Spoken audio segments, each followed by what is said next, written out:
So the topic of our second lecture is related to the general mapping of Indian folk art, as we discussed earlier also, that it covers a wide range and that is spreaded connectively as well as sporadically throughout the country. When I say that it is connective at the same time sporadic, I meant something perhaps deeper, and I indicated the connection that is due to the cause that they are based on the common textual references, namely Ramayana, Mahabharata, Jataka, Purana, and there are also secular subject matters, the current social issues, political contents. It's full of it. If we go back to the earlier evidences of the folk art and minor art, as well as come back to the contemporary practice, we see that the range evolved from being religious to secular in the modern time. But then that is something which is also is a matter of a proper study.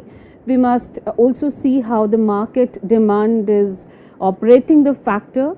We still have a fixed mindset that whenever we are making something which is connected to folk art and minor art, it has to be traditional. So it's like if I quote Jyotindra Jain in this particular issue, he wrote that every time when we see the traditional painters, like the folk painters who are practicing in a traditional manner, we expect them and we tell them that make something traditional banao. But then why should we impose that on them? We do not say that to the contemporary artists that you do something traditional. So these are the matter that needs a thorough discussion. But before that, I think we should not take it for granted, and we try to see that how they are spreaded throughout the country. And it is also true that when I say it's sporadic, there's another condition that they're abrupt in their zonal existence, and the region practices are also unique in their visual character. The text must be same. Maybe they're working on Ramayana, Mahabharata in all different states of India, but it changes, the visual style changes from zone to zone and from time to time. So that makes it all more fascinating, and it also makes it more relevant and issue and a topic of our discussion. It makes it more academic, and that is the beauty of it. However, let's see that how we can incorporate all those ideas and also match them with the available examples.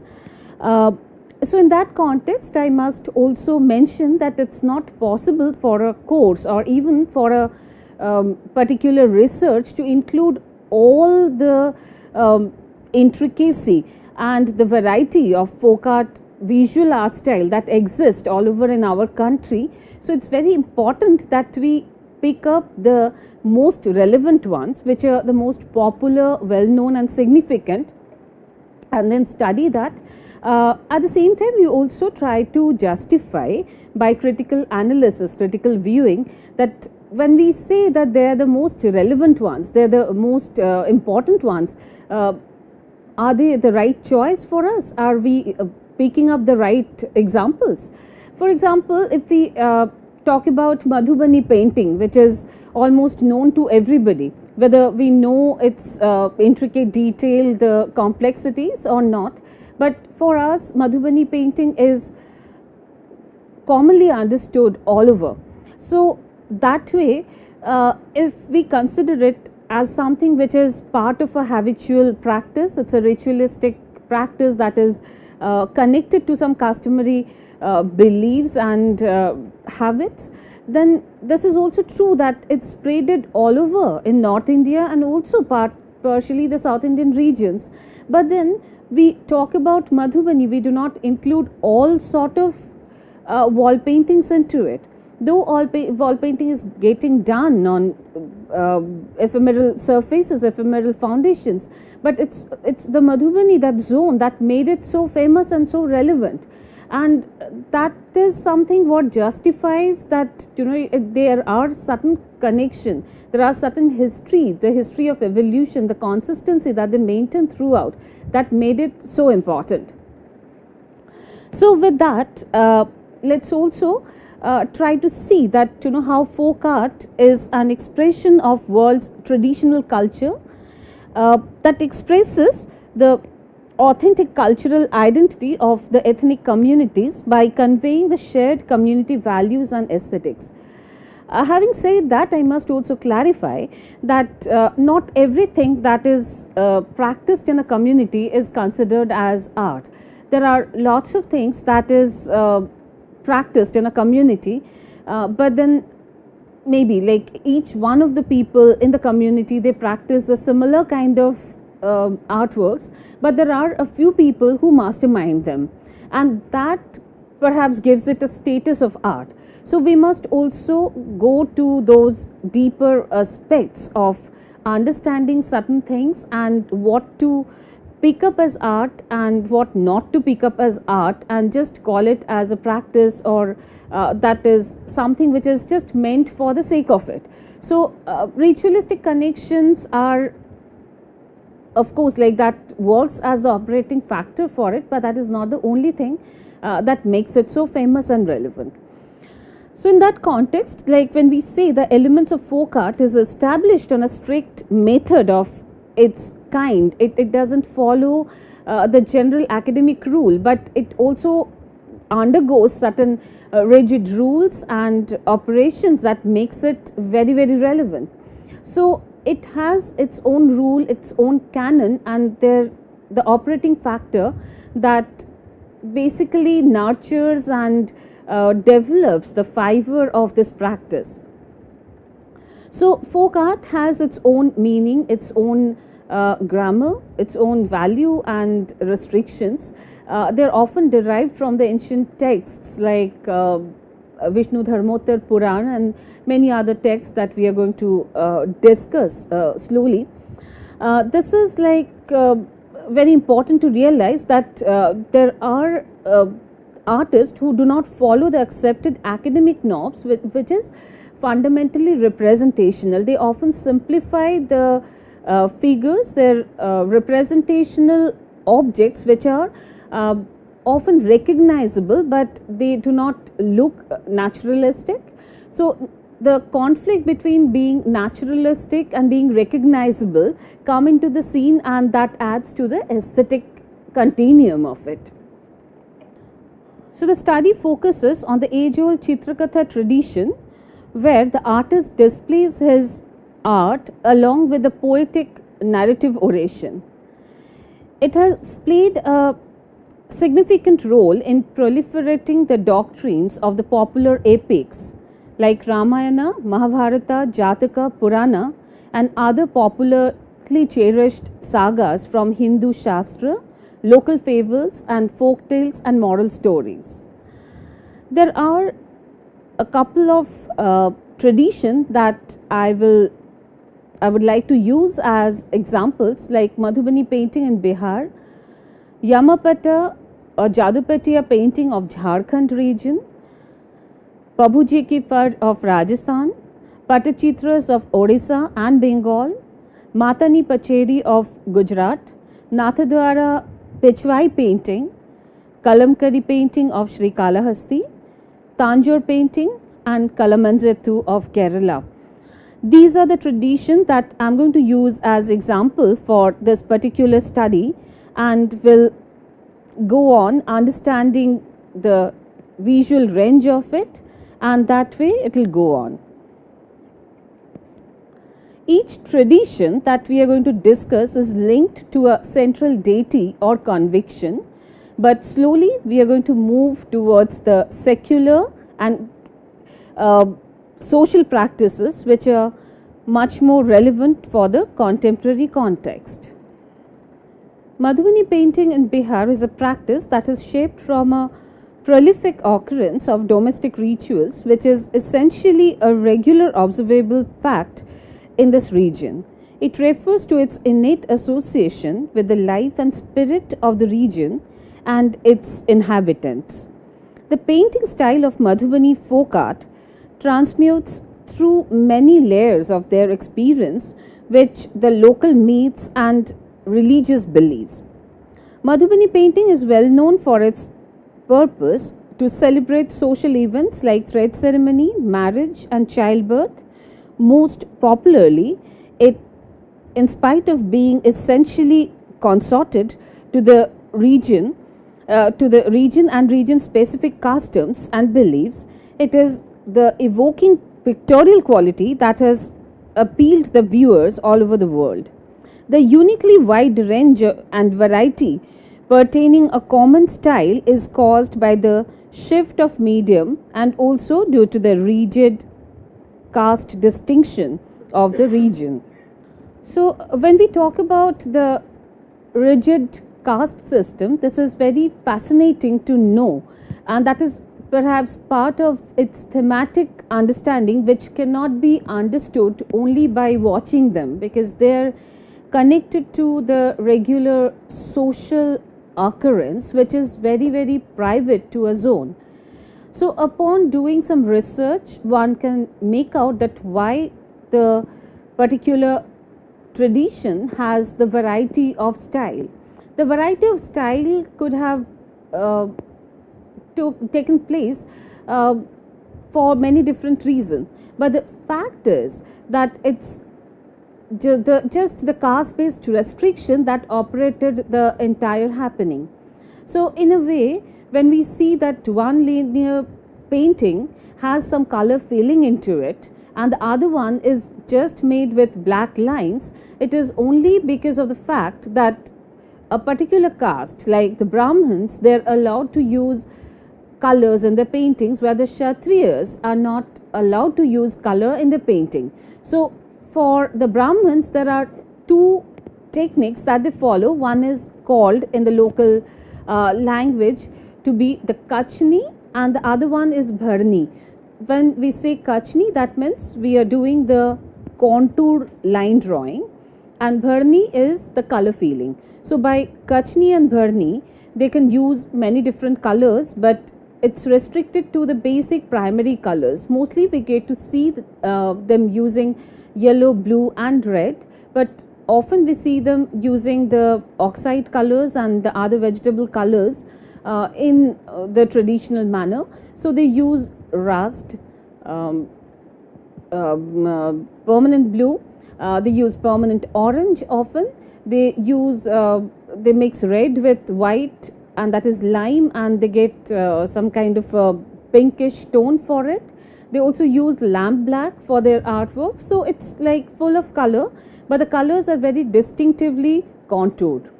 For the Kshatriya Brahmins, what we get to see that they're allowed to use line drawings only. So they use mostly the black and red linear patterns, and their works are equally interesting, only we do not see Bharni in their practice. And then we have the Dushad and the other community who practice Godhana Chitra, that is derived from a tattoo practice of the northern Indian region. So we get back and see that it has all started from the tattoo that they made on their bodies, and finally now they're it's like a paradigm shift that they're doing it on a paper for a very long time, around 50 years or more, and they've got amazing success in their artistic expression. They're widely accepted and appreciated throughout. So if we again go back to the style, then we see that there are 4 different styles that is prevailing there. So the caste-wise distinctions are like this, that the Mahapatra Brahmins who stay in Jitwarpur village, they call their style to be Jitwarpur Shaili. The Karnakayasthas in Rati, that's their village, and the Rati Shaili is known and recognized for its linear quality. The Dushads are engaged in the Godhana Chitra. Godhana means tattoo. The pioneers are for this traditions in Jitwarpur Shaili. Sita Devi was the award-winning pioneer of this practice, and there are artists like Ganga Devi, Mahasundari Devi, Yashoda Devi, Karpuri Devi, and many more who are quite well known, and they're profoundly known throughout the globe. For Godna Chitra, Shanti Devi is a very distinctive name, and then Channo Devi is also another very important name who is much more modern, and she is no more. So what we see in the pictures are the different kind of styles, and we are going to study the detail of it. But these are some of the images that are picked up from that region, and it gives us some picture of its practitioners. It appears from this picture but that it was initially a total feminine preserve, although there are many more male members who are coming to the practice, and now there are many male members of this community who are engaged in this practice. So it's a very interesting observation to make in today's scenario, that just because it's no more a practice that is confined for all kind of religious practices, it's also not compulsory for its practitioners to do it only for the customary reasons. They're now free to practice their artworks, and they're completely free to explore the kind of subject matters that they choose to express their artistic views.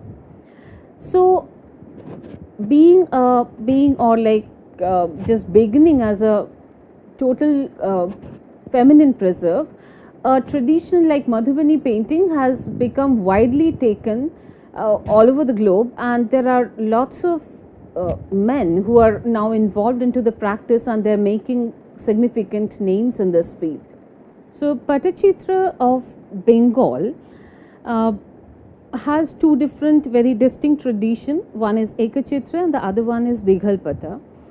The contents of Ekachitra that has multiple hand painted images in rectangular frames with a single and continuous story, whereas Dighalpata that contains numerous paintings depicting an intricately interwoven story consisting of many parts in the form of a scroll named as Jorano Pata. Due to its rolled up form, the painters are to orate a narrative song while unscrolling and showing the Dighalpata. So in our lecture, we are right now trying to see that how they spread it. So let's get introduced to another tradition right next to it, that is the Pabuje ki Phad, the Phad tradition of Rajasthan. So this type of painting is mainly found in the Bhilwara district of Rajasthan, and the theme of this painting is to depict the sagas of the local heroes and the legends and the story of their victory and bravery, to establish certain kind of respect for all these people and to encourage people and inspire people in many different ways.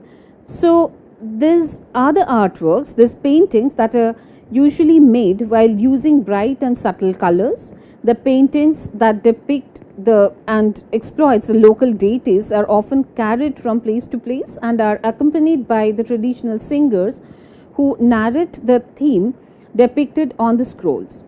The outlines of the paintings are first drawn in block and later filled with colors. The image shows another tradition which is very close to the similar kind of art style, and they're made by a family of Sri Lal Joshi, and these are used as the fresco, the murals on the wall of Jawahar Kala Kendra in Jaipur, and it was mainly made as a commission work in an architecture made by Charles Correa. And we can see the way the Navagraha mandala and other things are depicted in it. So they have a very strong thematic base, and unless we know all those texts, it's very difficult for us to decipher the actual meaning of it. Nevertheless, we can enjoy it simply for its aesthetics, the quality of line, form, color, tone, texture, etc., etc. So the picturesque village of Odisha also has a very distinctive tradition that is used to be known primarily for its Patachitra painting on dried palm leaves. Today, it is a popular tourist destination for its wealthy artworks and crafts, including the Talapatta Chitra on palm leaf engravings, stone carving, paper mache toys and masks, wood carving, wooden toys, cow dung toys, tashir painting, which is like a textile silk, golden grass coir and the woven objects out of it, the bell metal work and the inscription of pottery on pieces and threaded clothes, and the dried palm leaf on paper. The process of Patachitra begins with creating a canvas on which the painting is to be drawn. A paste is prepared of boiled tamarind seeds and soft granite powder, which is plastered on the stretched piece of cloth twice over so that it becomes hard and does not crack. The paper is then dried and the bare outlines of the paintings are sketched with charcoal or limestone by the master painter. It undergoes a long and elaborate process, and one has to visit this place to understand them in greater detail, which is very fascinating. But just to know the region, we must know that some of the prominent centers for this Patachitra art include Puri, Champamal, which is near Sonepur, and also the Denkanal district, which is very close to the Dinavandapur district. The painter who draw on the patta are called Chitrakars, and the lane in which the painter lived is called the Chitrakar Sahi. Raghurajpur has about 103 households, and each family in the village on an average has 3 artists. Some of them are national award winners. Kalamkari from Srikalahasti is another very famous tradition that is based on a temple tradition of artwork, and the temples were the major inspiration for the artwork. So to understand the timeline and spread, it's also important that we understand its visual importance, and that will include the semiotic, thematic and iconic understanding of it. So in the semiotic level, we are going to understand quite a few things in our next lecture. But before that, it's also important to realize that there are certain things which is connected to the culture, and it's very difficult to separate these 3 layers as far as this particular topic is concerned, because the complete knowledge in this domain can only be achieved once we consider these 3 layers and try to see more examples and understand the basic timeline, the zones, with the kind of quality of the artwork. So we'll do a thorough analysis of the same from the next lectures onwards.